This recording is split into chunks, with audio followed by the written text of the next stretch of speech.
పహల్గామ్ ఉగ్రదాడి తర్వాత భారత్ పాక్ మధ్య సత్సంబంధాలు పూర్తిగా దెబ్బతిన్నాయి. వ్యాపార లావాదేవీలు, ఎగుమతులు, దిగుమతులు పూర్తిగా ఆగిపోయాయి.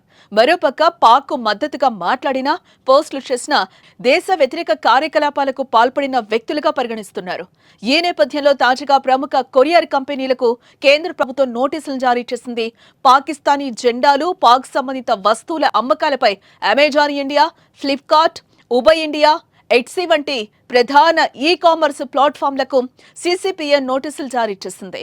అటువంటి వస్తువులు ఉంటే వెబ్సైట్ నుంచి వెంటనే తొలగించి జాతీయ చట్టాలకు అనుగుణంగా ఉండేలా చూసుకోవాలని ప్లాట్ఫామ్లను కేంద్రం హెచ్చరించింది. ఏప్రిల్ 22న జమ్మూ కశ్మీర్లోని పహల్గామ్లో జరిగిన ఉగ్రవాద దాడిలో ఒక నేపాలీ జాతీయుడు సహా 26 మంది పౌరులు ప్రాణాలు కోల్పోయిన తర్వాత పాకిస్తాన్తో ఉద్రిక్తతలు పెరిగిన విషయం తెలిసిందే. ఉగ్రదాడికి ప్రతీకారంగా భారత సైన్యం మే 7 తెల్లవారుజామున పాకిస్తాన్ ఆక్రమిత కశ్మీర్లోని 9 ఉగ్రవాద స్థావరాలను లక్ష్యంగా చేసుకుని ఆపరేషన్ సింధూర్ను చేపట్టింది. ఈ ఆపరేషన్లో 100 మందికి పైగా ఉగ్రవాదులు హతమయ్యారు. అంతకుముందు భారతదేశంలో పనిచేస్తున్న ఈ-కామర్స్ ప్లాట్ఫాముల్లో పాకిస్తాన్ జెండాలు, ఇతర వస్తువుల అమ్మకాలను నిషేధించాలని Confederation of All India Traders కేంద్ర వాణిజ్య మంత్రి పీయూష్ గోయల్, ప్రహ్లాద్ జోషిలను కోరింది. దేశంలో ఉన్న పరిస్థితులు, జరుగుతున్న పరిణామాలు గమనించి వ్యాపారాలు చేసుకోవాలని అన్ని ఆన్లైన్ రీటైలర్లకు హెచ్చరించారు. భారతీయ చట్టాలను గౌరవించాలని ఆదేశించారు. ఇవి ప్లాట్ఫామ్లలో అమ్మడమే కాకుండా వాటిని జనాలందరికీ కనిపించేలా ఫ్లాగ్ చేసి పెట్టడంపై కూడా కేంద్రం మండిపడింది. ఇలా ఫ్లాగ్ చేయటం వల్ల ఆ యాప్ ఓపెన్ చేసిన వెంటనే మొదట పాకిస్తాన్ జాతీయ జెండాలు, పాకిస్తాన్ దేశ చిహ్నాలు కలిగి ఉన్న వస్తువులే కనిపిస్తాయి.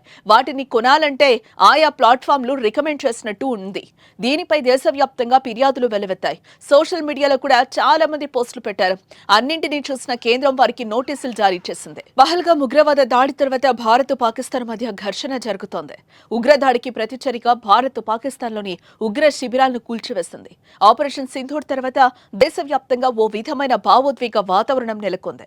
ఇంతలో భారత్, పాకిస్తాన్ మధ్య యుద్ధ వాతావరణం నెలకొంది.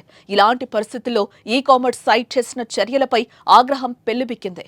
పాకిస్తాన్ జాతీయ చిహ్నాలను కలిగి ఉన్న వస్తువులు, ఆన్లైన్ అమ్మకాలు నిషేధించాలని డిమాండ్ చేస్తూ లేఖ రాసింది. ఇది దేశ ప్రజలను కలవరపరిచే వ్యవహారంగా ఆ సంస్థ పేర్కొంది. దేశం కోసం సరిహద్దుల్లో భారత సైన్యం తమ ప్రాణాలు అర్పిస్తుంటే దేశంలో పాకిస్తాన్ జెండాలు అమ్మకాలు చేయడమేంటని ప్రశ్నించింది. ఇది దేశ ప్రజల మనోభావాలను కించపరచడమేనని ఆగ్రహం వ్యక్తం చేసింది. సైనికుల త్యాగాలకు అవమానంగా పేర్కొంది. దేశ చట్టాలను ఉల్లంఘించడమేనని సిఏఐటి అధ్యక్షుడు బీసీ భారతీయ కేంద్ర మంత్రులకు రాసిన లేఖలో పేర్కొన్నారు.